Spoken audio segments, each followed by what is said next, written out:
ವಿಶೇಷವಾಗಿ ದಾವಣಗೆರೆಯಲ್ಲಿ ನಮ್ಮನ್ನೆಲ್ಲ ನಿಯೋಜನೆ ಮಾಡಿದ್ರು. ಇಲ್ಲೂ ಸಾಕಷ್ಟು ಮುಖಂಡರು, ಅಲ್ಪಸಂಖ್ಯಾತ ಮುಖಂಡರು ಕೂಡ ಇದ್ರು.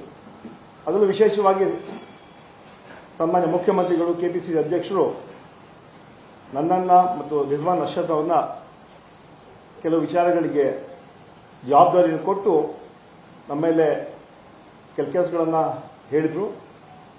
ನಾವೆಲ್ಲ ಸೇರಿ ಅದನ್ನು ಸುಸೂತ್ರವಾಗಿ ನಾವು ಮಾಡಿದ್ದೀವಿ. ಆದರೆ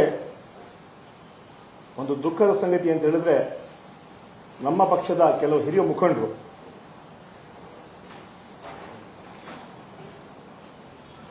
ಕಾಂಗ್ರೆಸ್ ಪಕ್ಷನ ಸೋಲ್ಸಕ್ಕೆ ದೊಡ್ಡ ಷಡ್ಯಂತ್ರ ಮತ್ತೆ ಹುನ್ನಾರ ಮಾಡಿದ್ದಾರೆ. ಆದರೂ ಕೂಡ ಅಲ್ಪಸಂಖ್ಯಾತರು ಕಾಂಗ್ರೆಸ್ ಪಕ್ಷದ ಪರವಾಗಿ ಓಟನ್ನು ಹಾಕಿದ್ದಾರೆ. ಈ ವಿಚಾರ ಕೆಪಿಸಿಸಿ ಅಧ್ಯಕ್ಷರಿಗೆ, ಮುಖ್ಯಮಂತ್ರಿಗಳಿಗೆ ಹಾಗೂ ಎಸಿಎಸ್ಗಳಿಗೆ ಮಾಹಿತಿ ಇದೆ. ಎಲ್ಲ ಅಲ್ಪಸಂಖ್ಯಾತ ಮುಖಂಡರ ಒಪ್ಪಿಗೆ ಮೇರೆಗೆ ಶಾಮ್ನೂರ್ ಸಮರ್ಥರಿಗೆ ಟಿಕೆಟ್ ಅನ್ನು ಕೊಟ್ಟರು. ನನ್ನೆಲ್ಲ ಕೂರಿಸಿಕೊಂಡು ಸಭೆ ಮಾಡಿ ಅಲ್ಪಸಂಖ್ಯಾತ ಎಲ್ಲ ನಾಯಕರು ನಾವಿದ್ವಿ. ನಮ್ಮದು ಒಪ್ಪಿಗೆ ಮೇರೆಗೆ ಟಿಕೆಟ್ ಅನ್ನು ಕೊಟ್ಟು ಅವತ್ತು ಕಳಿಸ್ಕೊಟ್ರು. ಆದರೆ ಆದ್ಮೇಲೆ ಕೆಲವು ತಪ್ಪು ಗ್ರಹಿಗಳನ್ನ ಮೂಲಕ ಕೆಲವು ಷಡ್ಯಂತ್ರಗಳು ನಡೆದಿದೆ. ಆದರೂ ಕೂಡ ಕಾಂಗ್ರೆಸ್ ಪಕ್ಷದ ಅಭ್ಯರ್ಥಿ ಸಮರ್ಥ್ ಗೆಲುವು ಖಚಿತ ಅಂತ ವಿಶ್ವಾಸವನ್ನು ವ್ಯಕ್ತಪಡಿಸ್ತೇನೆ. ದಾವಣಗೆರೆಯ ಪ್ರತಿಷ್ಠಿತ J H Patel academy, BIT road near Hemavathi hostel, Davanagere. Admission open now. ವಿಶೇಷವಾಗಿ ದಾವಣಗೆರೆಯಲ್ಲಿ ನಮ್ಮನ್ನೆಲ್ಲ ನಿಯೋಜನೆ ಮಾಡಿದ್ರು. ಇಲ್ಲೂ ಸಾಕಷ್ಟು ಮುಖಂಡರು, ಅಲ್ಪಸಂಖ್ಯಾತ ಮುಖಂಡರು ಕೂಡ ಇದ್ರು. ಅದರಲ್ಲೂ ವಿಶೇಷವಾಗಿ ಸನ್ಮಾನ್ಯ ಮುಖ್ಯಮಂತ್ರಿಗಳು, ಕೆಪಿಸಿಸಿ ಅಧ್ಯಕ್ಷರು ನನ್ನನ್ನು ಮತ್ತು ರಿಜ್ವಾನ್ ಅರ್ಷದ್ ಅವರನ್ನ ಕೆಲವು ವಿಚಾರಗಳಿಗೆ ಜವಾಬ್ದಾರಿಯನ್ನು ಕೊಟ್ಟು ನಮ್ಮ ಮೇಲೆ ಕೆಲಸಗಳನ್ನು ಹೇಳಿದರು. ನಾವೆಲ್ಲ ಸೇರಿ ಅದನ್ನು ಸುಸೂತ್ರವಾಗಿ ನಾವು ಮಾಡಿದ್ದೀವಿ. ಆದರೆ ಒಂದು ದುಃಖದ ಸಂಗತಿ ಅಂತ ಹೇಳಿದ್ರೆ, ನಮ್ಮ ಪಕ್ಷದ ಕೆಲವು ಹಿರಿಯ ಮುಖಂಡರು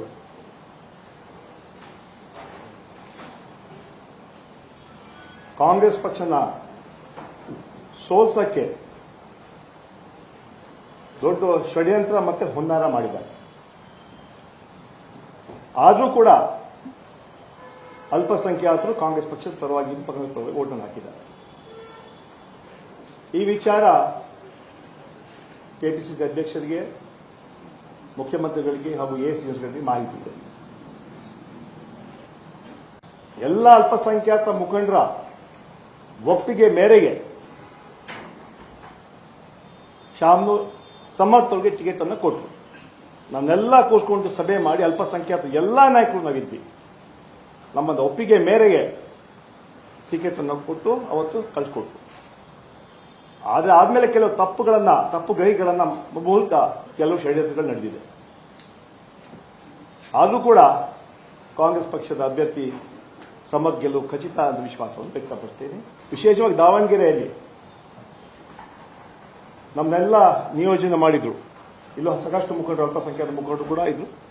ಅದರಲ್ಲೂ ವಿಶೇಷವಾಗಿ ಸನ್ಮಾನ್ಯ ಮುಖ್ಯಮಂತ್ರಿಗಳು, ಕೆಪಿಸಿಸಿ ಅಧ್ಯಕ್ಷರು ನನ್ನನ್ನು ಮತ್ತು ರಿಜ್ವಾನ್ ಅರ್ಷದ್ ಅವರನ್ನ ಕೆಲವು ವಿಚಾರಗಳಿಗೆ ಜವಾಬ್ದಾರಿಯನ್ನು ಕೊಟ್ಟು ನಮ್ಮ ಮೇಲೆ ಕೆಲಸಗಳನ್ನು ಹೇಳಿದರು. ನಾವೆಲ್ಲ ಸೇರಿ ಅದನ್ನು ಸುಸೂತ್ರವಾಗಿ ನಾವು ಮಾಡಿದ್ದೀವಿ. ಆದರೆ ಒಂದು ದುಃಖದ ಸಂಗತಿ ಅಂತ ಹೇಳಿದ್ರೆ, ನಮ್ಮ ಪಕ್ಷದ ಕೆಲವು ಹಿರಿಯ ಮುಖಂಡರು